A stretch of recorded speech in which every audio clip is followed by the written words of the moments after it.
bem? Seja bem-vindo a mais um Full Gas podcast de MotoGP. Hoje para comentar o Grande Prêmio da Catalunha, etapa de número 6 da temporada 2024 da MotoGP. Pecco Bagnaia caiu na última volta da corrida sprint, mas conseguiu se redimir no domingo e venceu uma corrida estratégica, uma corrida cerebral aí contra o Jorge Martin, que chegou na segunda posição, abriu um ponto a mais no campeonato. Mas a estrela mais uma vez do dia, como foi na França, Marc Marquez, mais um trabalho de resgate de Marc Marquez, chegando em segundo na sprint, largando da 14ª posição e chegando na terceira posição no GP, também largando de 14º, depois de todos os problemas do Enea Bastianini hoje, que não quis exatamente fazer a sua punição, fazer a punição de volta longa e foi punido com um ride-through em tempo de corrida. Diria que o nosso pódio são os 3 postulantes a título dessa temporada de 2024. Uma corrida que o GP não foi tão sensacional, mas a corrida sprint realmente deixou a gente de cabelo em pé, com 3 pilotos que lideravam a prova caindo durante a corrida. Enfim, não foi tão vibrante quanto os últimos GPs, mas também foi um grande espetáculo esse Grande Prêmio da Catalunha, que a gente vai analisar agora, mas vamos passar, obviamente, o resultado primeiro da corrida. A sprint teve Aleix Espargaró vencendo com Marc Marquez em segundo, Pedro Acosta em terceiro, Jorge Martin salvando uma 4ª posição. Martin não tinha ritmo para esse 4º lugar, depois Enea Bastianini, Fábio Di Giannantonio, Jack Miller, Maverick Viñales e Marco Bezzecchi. Como eu disse, Bagnaia caiu, Binder também, que liderava, caiu. 3 quedas para Brad Binder nesse final de semana e Raul Fernandes também, surpreendendo no começo da prova, liderou, mas acabou caindo também. Já no GP tivemos a vitória de Pecco Bagnaia com Jorge Martin em segundo, Marc Marquez em terceiro, Aleix Espargaró, que teve aí pódio tirado na linha de chegada, a menos de uma moto de distância do Marc Marquez na 4ª posição, depois Fábio Di Giannantonio, Raul Fernandes, Alex Marques, Brad Binder, Fábio Quartararo, Miguel Oliveira, Marco Bezzecchi, Maverick Viñales, Pedro Acosta, que caiu e voltou, 13º lugar para ele, Takaki Nakagami e o Amir. O campeonato, Jorge Martin lidera com 155 pontos, 70% dos pontos, uma média arredondada da temporada, são do Jorge Martin, depois do Pecco Bagnaia, Marc Marquez, Enea Bastianini e Maverick Viñales, mas já um espaço de 20 pontos entre o Bastianini e o Marc Marquez. Eu diria que os 3 primeiros aí são os maiores favoritos ao título.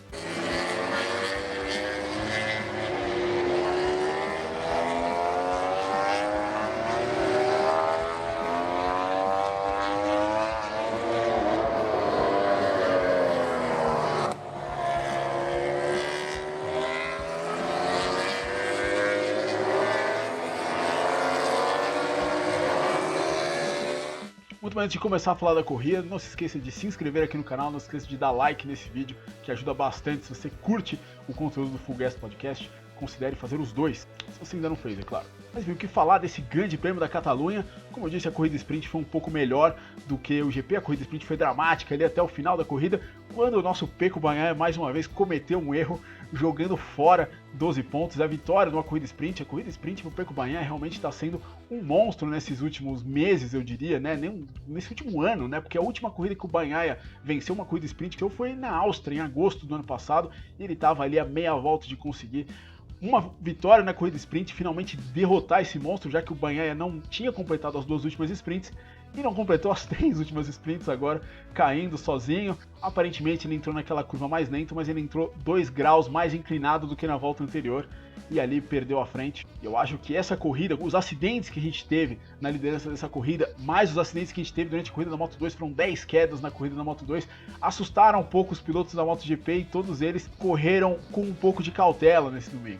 No fim das contas, o Martin tentou ir para frente no início, ele estava disputando com a Acosta, o Bagnaia ficou um pouco mais atrás, fez uma corrida de espera, usou bastante a cabeça, e o Martin, tentando escapar na frente, acabou queimando mais os seus pneus do que o Bagnaia, e o Bagnaia conseguiu no final voltar para cima dele, chegar nele, disputar.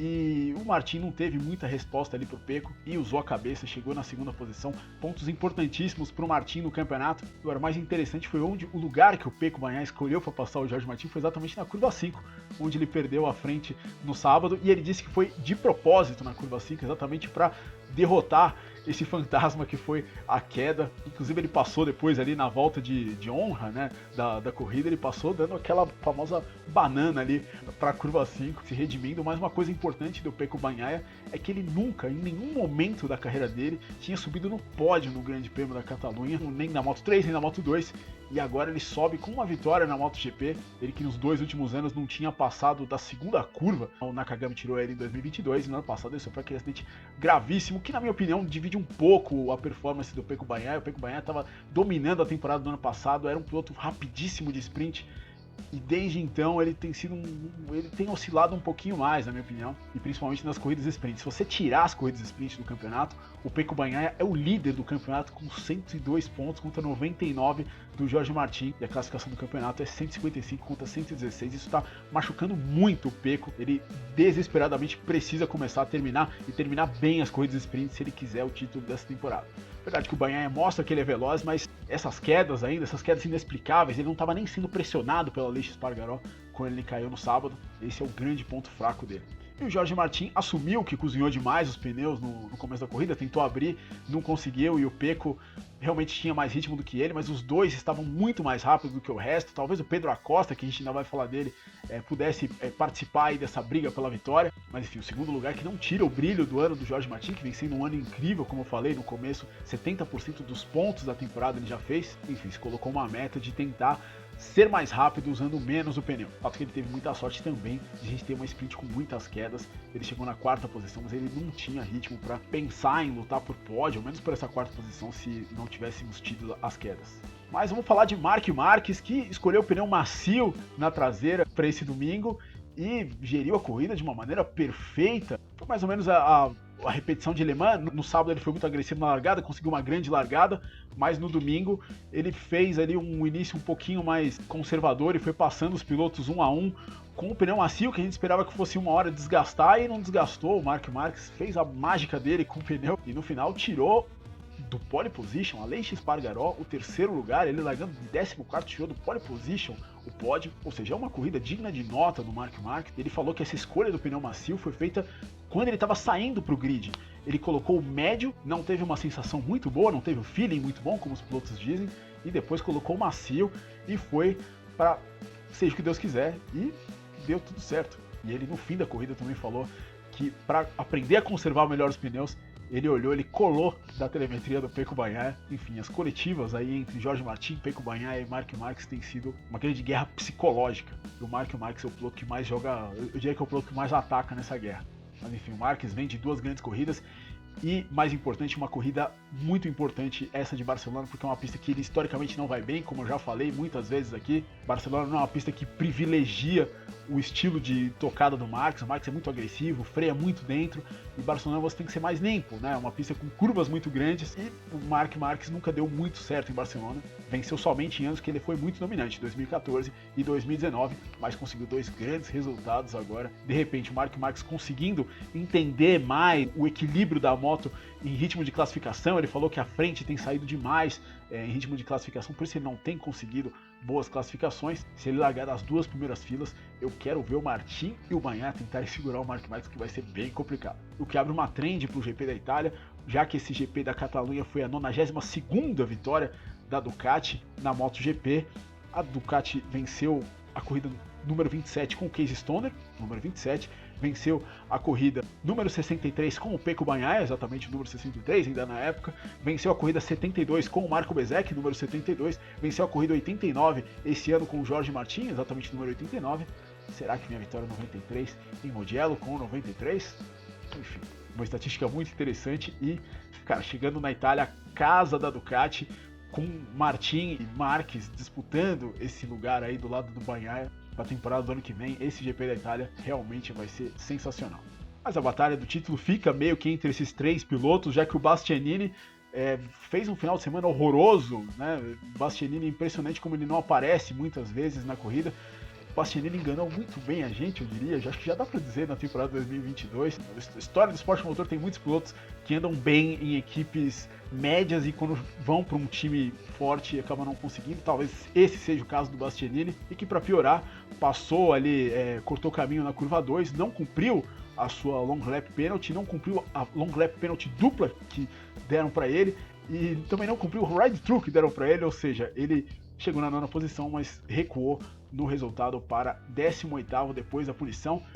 Uma punição que, sinceramente, a punição da long lap penalty original, ela foi bem discutível, porque o Bastianini foi forçado para fora da pista, ele não cortou o caminho, ele não levou nenhuma vantagem. Se o piloto não leva vantagem, não faz sentido você punir o cara. E a MotoGP usa muito o preto no branco. O piloto saiu da pista, ele tem que perder sei lá quantos segundos, é uma interpretação burra das regras, na minha opinião. Enfim, eu acho que o Bastianini não merecia ter sido punido, mas, enfim, mesmo não sendo punido, ele não fez um bom final de semana. E depois da corrida, ele disse que em protesto não fez a long lap penalty. Enfim, é uma regra que eu acho errado, mas durante a corrida eu acho que não tem que pensar muito em protesto, eu acho que ele deveria ter ficado com os pontos. E um piloto muito carismático anunciou nesse final de semana que está deixando a MotoGP no fim desse ano, exatamente o Aleix Espargaró, que conseguiu a pole position, que não tinha conseguido no ano passado em Barcelona, e venceu a corrida sprint, como no ano passado. Não conseguiu terminar o trabalho vencendo a corrida principal como ele conseguiu em 2023, mas o Aleix, né, eu acho que a corrida sprint já foi um presente para ele, porque ele não tinha esse ritmo para andar na frente, e com uma corrida mais normal nesse domingo ele também não tinha o ritmo para lutar pela vitória. Enfim, mas é impressionante como o Aleix Espargaró, por toda a sua paixão, por todo o seu trabalho ali, conseguiu de fato encontrar um espacinho ali nessa história tão rica da MotoGP. Um piloto que não tem estatísticas tão grandes, tão infladas, mas que ficou muito tempo na categoria. Enfim, fez uma boa prova, mas não foi páreo no final para o Marc Marques. Mas é aquela história, né? Catalunha é a pista do Aleix, e é uma coisa que a Aprilia tem que ter em mente para substituir o Aleix Espargaró. Eles não podem mais pegar um piloto que seja um piloto de circuitos, né? Como é o Maverick Viñales. O Maverick Viñales anda super bem em uma corrida, e nesse final de semana a gente não viu o Maverick Viñales em nenhum momento, né? A gente não viu o Miguel Oliveira também. O Raul Fernandes fez um grande final de semana, mas acabou errando no momento mais importante quando estava liderando a corrida sprint, mas muitas vezes não aparece, e muitas vezes o Aleix também não aparece. A Aprilia precisa de um piloto mais completo aí para essa vaga do Aleix. Com um piloto completo, a Aprilia vai dar o que falar, vai fazer muito barulho, porque na minha opinião eles têm um conjunto melhor do que o da KTM. Mas enfim, grande final de semana do Aleix, vitória no sprint e quarto lugar. E a Yamaha trouxe um pacote aerodinâmico diferente para essa corrida, um plano ali de asas com 3 asas, exatamente 3 planos ali de asa na frente, e também uma nova lateral, uma nova barriga lateral ali de efeito solo, soluções testadas no teste em Jerez e também no teste privado que eles tiveram em Mugello, com um motor melhor aí, o motor da Yamaha cada vez melhorando mais. Agora eles podem usar uma aerodinâmica que prenda mais a moto no chão, e isso está começando a trazer resultados. O Fábio Quartararo deu uma entrevista inclusive bastante positiva depois da corrida, chegou na 9ª posição e disse que pela primeira vez em algum tempo eles encontraram um caminho, né, depois desse teste em Mugello, e que a moto, entre aspas, está dando certo. Vamos ver o que acontece. O Alex Rins passou do top 10 direto na sexta-feira pro sábado, né? Porque 2 direto, classificou na 9ª posição, não conseguiu boas corridas, mas enfim, a Yamaha aparentemente está bem melhor do que a Honda, que esteve aí perdida o final de semana inteiro. Uma moto que não faz nada direito, né, segundo o Juan Mir, durante o final de semana. Quase esquecendo de um detalhe muito importante desse pós-corrida, que é o Pedro Acosta. O que parecia ter sido um erro de principiante, assim como o erro de Le Mans, na verdade, segundo o Acosta depois da corrida, foi por um problema na frente da moto que acabou fazendo ele cair. Ele não disse exatamente o que é, mas disse que a equipe está analisando isso. Mas eu vou te falar que eu não duvidaria que tivesse sido um erro do Acosta, porque tanto na sprint quanto no GP ele estava muito errante, a moto estava balançando para tudo quanto era lado, ele estava errando um monte de freada, ele estava largando um monte de curva, estava com uma tocada muito suja o Pedro Acosta. E uma das coisas que eu acho que ajudou, inclusive, o Marc Marques na recuperação dele, foi que o Acosta conseguiu manter um grupo junto ali na frente, exatamente nos momentos que ele liderava a corrida. Ele juntou todo mundo porque ele não conseguia, ele não freava tão dentro. A gente viu ele freando muito dentro no GP das Américas, e na Catalunha estava o contrário, ele não estava conseguindo fazer ultrapassagens. Enfim, perdeu a frente, caiu, mas voltou e ainda conseguiu chegar nos pontos. Portanto, Pedro Acosta poderia ter lutado pela vitória. Acho que ele estaria ali com o Martin e com o Bagnaia, teria ido pro pódio, mas ainda se salvou aí, salvou alguns pontos. Certamente o Pedro Acosta vai ser um fator nesse campeonato mundial, não pelo fato de disputar ele, mas no final do ano, ele mais experiente, realmente ele vai dar muito trabalho pro top 3, e ele tá dando muito trabalho pro Brad Binder, né, que caiu 2 vezes na sexta-feira, caiu na liderança da sprint no sábado.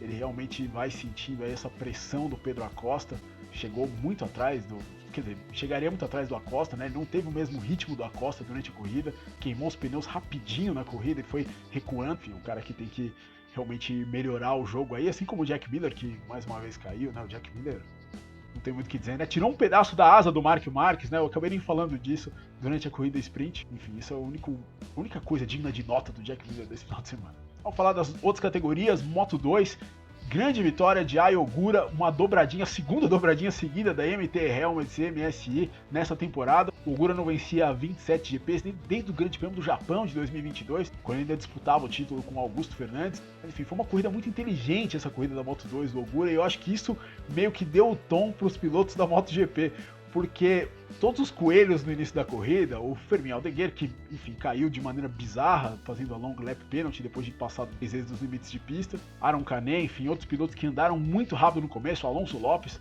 todos eles acabaram com os pneus, e no final o Ogura, que fez a corrida mais tranquila ali, o próprio Jake Dixon também, que fez a corrida mais tranquila, conseguiram voltar, o Sérgio Garcia também, que puxou, mas enfim, deixou vida nos pneus, ainda chegou na segunda posição. Vai ser uma prova de sobrevivência. Infelizmente, quem não conseguiu sobreviver foi o Diogo Moreira, que, enfim, largou de 24º e caiu logo no começo da corrida. Fez um final de semana difícil para ele. Tanto Ai Ogura em primeiro, Sérgio Garcia, o líder do campeonato, na segunda posição, Jake Dixon em terceiro. Jake Dixon, é interessante falar que todas as equipes do Peter Mobility Group, né, ou seja, a CF Moto, a Husqvarna e a KTM, elas foram obrigadas a usar suspensão WP esse ano, ou seja, todo mundo usa Orleans e só essas equipes usam WP, eles estão se acertando por isso que o Dixon não tem andado tão bem, por isso que o Vietti não tem andado tão bem. Enfim, no campeonato, Sérgio Garcia segue na frente, Joe Roberts fez uma corrida aí não muito boa nesse domingo, 90 pontos, 19 atrás, e o Ai Ogura na terceira posição. Joe Roberts, o único Kalex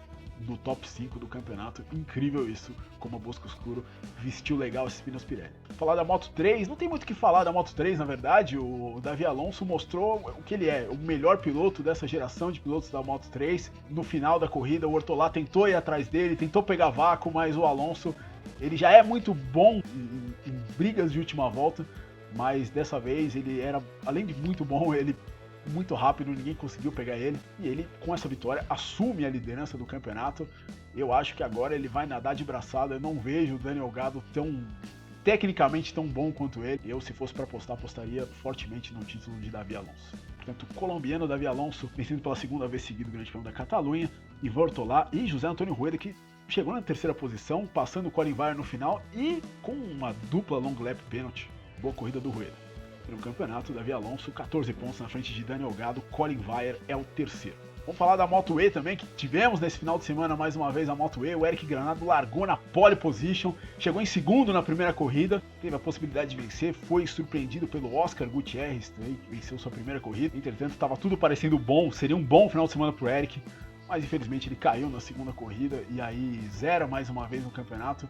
Campeonato que estava aberto nesse final de semana, porque o Nicolas Spinelli, que venceu as duas corridas na França, caiu, e o Mattia Casadei, que era o líder do campeonato, também caiu na corrida 2. Enfim, o Eric deixou de marcar esses pontos importantes, vai ficando cada vez mais difícil esse campeonato, e quem lidera o campeonato é um piloto que venceu a sua primeira corrida nesse final de semana, que é o italiano Kevin Zanones, o Oscar Gutierrez em terceiro. A Moto E é aquela história, você tem que ser consistente na Moto E, não basta só ser rápido, você tem que ir chegando nas corridas, e é isso que o Zanones está mostrando, e é isso que o Jorge Torres mostrou, também sendo bicampeão desse campeonato. Você tem que ser consistente, e é uma coisa que infelizmente o Eric vem pecando, né, desde o início na Moto E. O Eric Granado é apenas o 11º no campeonato, uma desvantagem de 45 pontos, mas são 50 pontos por final de semana, ainda não é impossível dele reverter esse quadro, mas infelizmente foi mais uma oportunidade que ele perdeu. Mas enfim, por esse vídeo é isso aí. Muito obrigado se você chegou até aqui. Considere like, considere se inscrever aqui no canal se você gostou. E a gente se vê na próxima. Um abraço. Valeu.